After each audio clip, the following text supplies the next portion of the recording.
Are you thinking about living in a log cabin in the middle of the mountains in Missoula, Montana, or the surrounding areas? Well, then you're in the right place, because in today's video, I'm going to be talking about the good, the bad, and the ugly of living in a log cabin. And I can speak from personal experience because I have lived in a log cabin for 2 years. There's a lot to talk about, so let's get after it right now.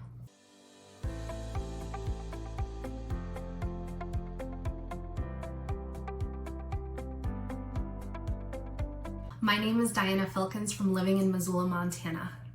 We get calls, texts, and emails from people just like you seeking assistance to find their most beautiful log cabin here in Missoula, Montana. Honored to help you find the log cabin of your dreams.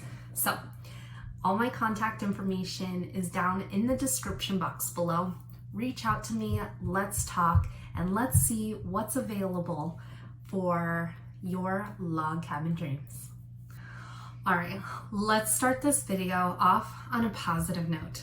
Now, one major positive of a log cabin is that it's beautiful, it's cozy, it's picturesque. Like, who wouldn't want to be in a log cabin in the middle of the woods or in a log cabin in the middle of the mountains? It's beautiful. It's like when you think of Montana, you think of a log cabin and how cozy it is, and it just feels like the mountains and it feels like Montana. And that's exactly what it is. So I lived in a log cabin for 2 years, and I can tell you, yeah, we lived on a huge property overlooking the Bitterroot Mountains, and it was drop dead gorgeous views, but then it just feels like you're really living the Montana experience if you have a log cabin, right? And it's cozy to snuggle up by the fireplace and to watch a movie or read a book or just listen to music. A log cabin just gives you all of the warm winter mountain Montana feels. It's awesome. I can't lie to you. All right. On the flip side, a huge con to a log cabin, the maintenance is super expensive. Way more than a regular home. Now, we learned the hard way that, like, a city girl coming to live in a log cabin in Montana, can you imagine? Okay, it was a learning experience. It's a learning curve for everybody, and I'm here to like flatten the curve a little bit so it's not such a steep learning curve for you. You're welcome. But the maintenance, like, who knew that you had to sand the whole cabin, especially on the faces that, like, where the sun hits the cabin? Yeah, you have to sand the whole thing and you have to paint it because it, like, there are gaps between the wood and you can't let like water or bugs in through the pieces of wood, so it needs to be sealed up. And it's not just any kind of paint where you can just like hop on over to Home Depot or Lowe's to get this paint. No, it's this special kind of paint. It's called like chink. I'll put the name up here. It's like chink something.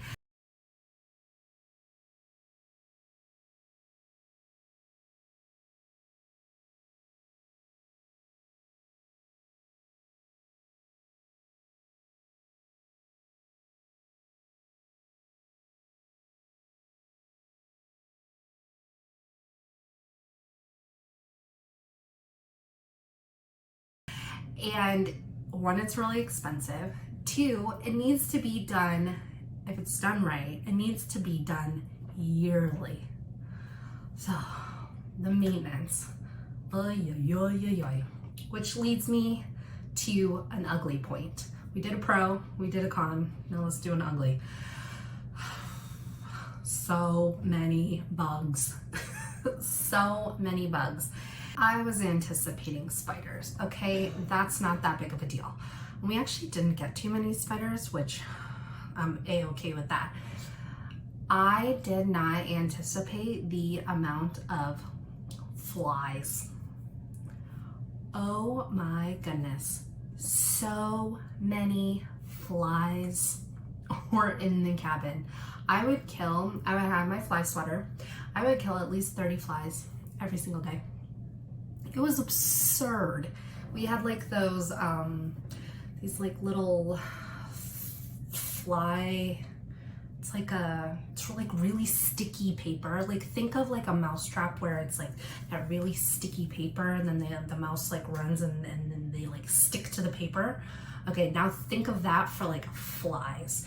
And it's this like little spiral piece of paper that's like super sticky and it hangs from the ceiling.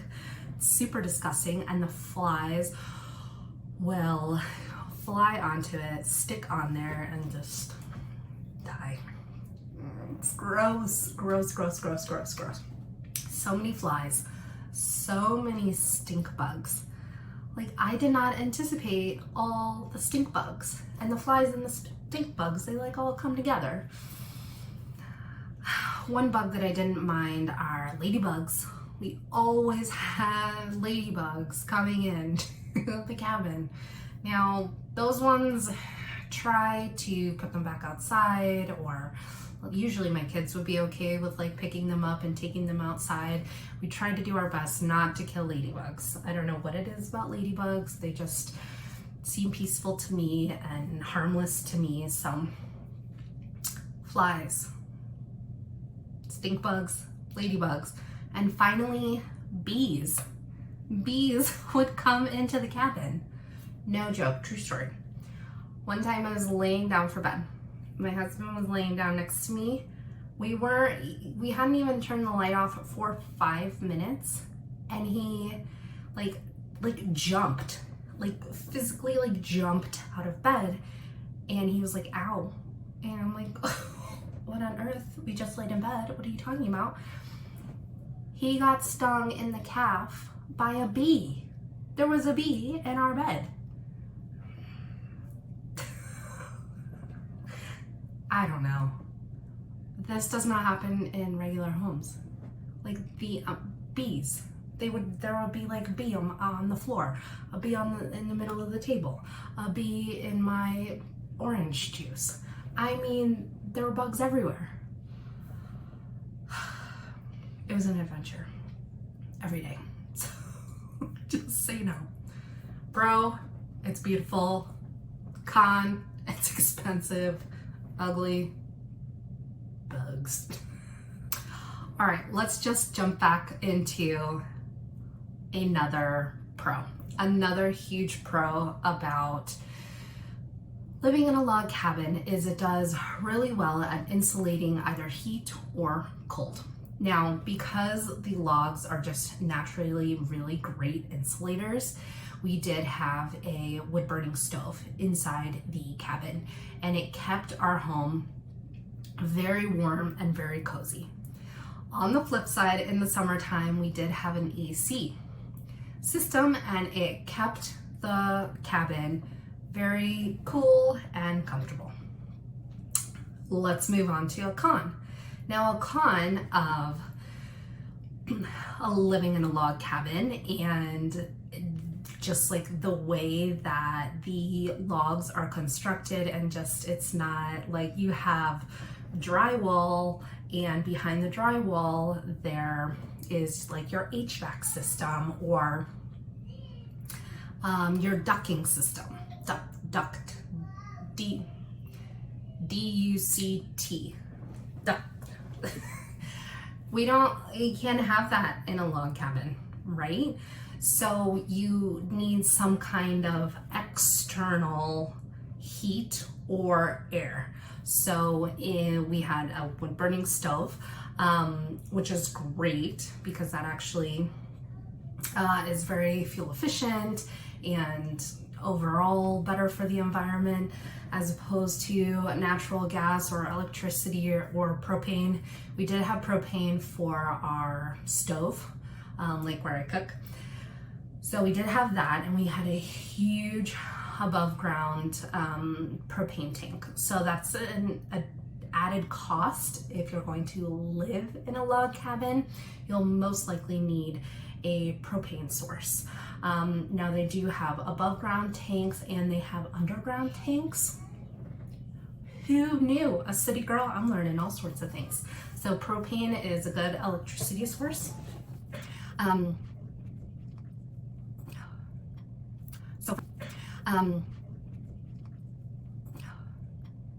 So for our air conditioning, it was just like one of those external systems, and I'll insert a picture here so you can see. Now it works, and it works really well, and like I said in the Pro, it keeps the air cool inside, and we had a couple ceiling fans, so it kept the cabin really cool. It did a really great job. Now that's awesome, but it's also an eyesore. Like, who wants a beautiful decked out cabin and then that? Like, it's an eyesore. So that's definitely a con. It doesn't work. Look, a log cabin is not like a regular home, and I had to figure these things out, so hopefully it makes it all a lot easier for you. All right, let's move on to, we said a pro, we said a con, now let's go to an ugly. At one point we were considering expanding our log cabin, so it was 700 square feet for 4 people. And that was really tight for our family. So at one point we were considering expanding and removing an entire wall and expanding it. Now we played around with the addition. Should it continue to be a log cabin, or should it be like regular drywall like this? Well, who knew? Well, I guess it's pretty obvious once you think about it, but not all logs are created equal.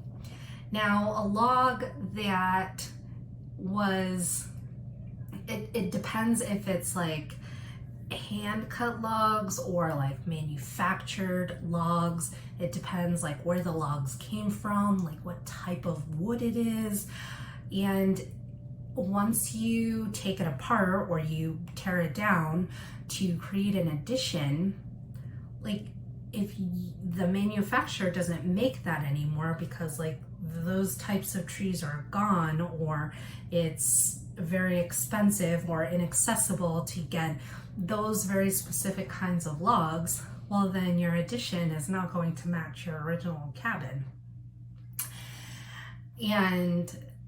But then even if it doesn't match, like let's just say we did find the match, who's going to put it together? Because the original people who built this log cabin are no longer available. We don't know who they are. Google doesn't know, that's for sure. So I got so many estimates for the addition of the log cabin. Well, I tried to get estimates. Every person I talked to said, nope, we're not doing it. We don't have that kind of wood. We don't manufacture it like that. We're not able to do a project like that. It was a no. It was, so if you're going to have a log cabin, do not ever plan on doing any additions. Like, just leave it how it is and then just keep up on the maintenance. Didn't work out for us, but maybe it will for you. All right, let's do one more round of pro, con, and then ugly. So a huge pro to a log cabin is, yeah, you buy one, and then if you do decide to sell, they do maintain value really well. So it is an amazing investment if you do decide to go in a log cabin. They will keep their value. It does not decrease in value over time. So it is a huge bonus. I'll sneak in another like tiny bonus that didn't really matter in our specific situation, but it might matter to others. Because the logs are the way they are and they are insulated with that special paint that I was telling you about, they keep noise in really well. So you won't hear the neighbor's dog or the coyotes eating a deer outside. That happened once. In the middle of the night, I heard a bunch of coyotes just mauling a deer, but it wasn't because I heard it through my log cabin. My window was open. It was still gross. Anyways, the pro I'm trying to say is that the log cabin maintains noise really, really well. Now, that wasn't a huge deal for us because our property was so big that we couldn't see our neighbors. Anyways, they were so far away that noise was not, like, we're not trying to like hide noise from the neighbors. So not a big deal to us, but it might be for you. Log cabins do a great job with noise control. Another negative to a log cabin is it's definitely not for everybody. Now, it may look too rustic or too country, and yeah, everybody has a different vibe or everybody jives differently, and that's totally fine. So if you're trying to find, if you are a seller and you're trying to sell your log cabin, the pool of people that want to buy a log cabin is a little bit smaller than those who want to buy a regular house. Now, log cabins can look so many different ways. It can be, there are like combination log cabins with like regular manufactured homes, and like the wood can have like a more finished look, or it can have a more rugged look. I mean, like there's all sorts of different options. Now, I'm gonna sneak in another pro, is there are so many log cabin like construction builders here in Missoula, and specifically in the Bitterroot down in Ravalli County. There are a ton of suppliers of local wood. If it's not here from Montana, then it's from our neighbors in Idaho. So you know that your eco-friendly home is made by locals, as opposed to like big corporations. And if that makes you feel good, then that makes me feel good. And so just know that there are plenty of suppliers here in Missoula and the surrounding areas. Now, if you have a log cabin or are thinking about a log cabin, decorating one is super fun. Now you might go for like a mountain theme, or a like an animal theme, a bear theme, like a deer theme, a moose theme I've seen, and it's just really fun to decorate. I keep adding on pros and not that many cons, but the cons I mentioned earlier are pretty big ones, so I'll keep going on with the pros. Decorating a log cabin, so fun. And so you might be wondering, I'm currently not in a log cabin, clearly. So we are going to Airbnb our log cabin, and decorating it for the Airbnb has been a blast. Not looking forward to cleaning up the bugs, making sure our guests don't have any encounter with any bugs. Luckily, we haven't had, knock on wood, right, any like carpenter bees or termites. That's something that you'll also need to keep in mind if you're thinking about a log cabin. We didn't have that experience, but knock on wood, that we won't have that, but it, just so you know, it is a possibility. All right, all in all, there's pros, there's cons, and there's things that are just ugly about having a log cabin. But if you found value in this video, then go ahead and give that like and subscribe button a click. That way I can bring more of Missoula's charm to you. And if you haven't done so already, please go ahead and leave me a comment down below. Would you ever buy a log cabin? What do you love about a log cabin? If you do have one, I would love to keep this conversation going because I personally lived in one for 2 years. I loved it, but there were things that I definitely did not. So I would love to keep this conversation going down in the comments below. Until next time.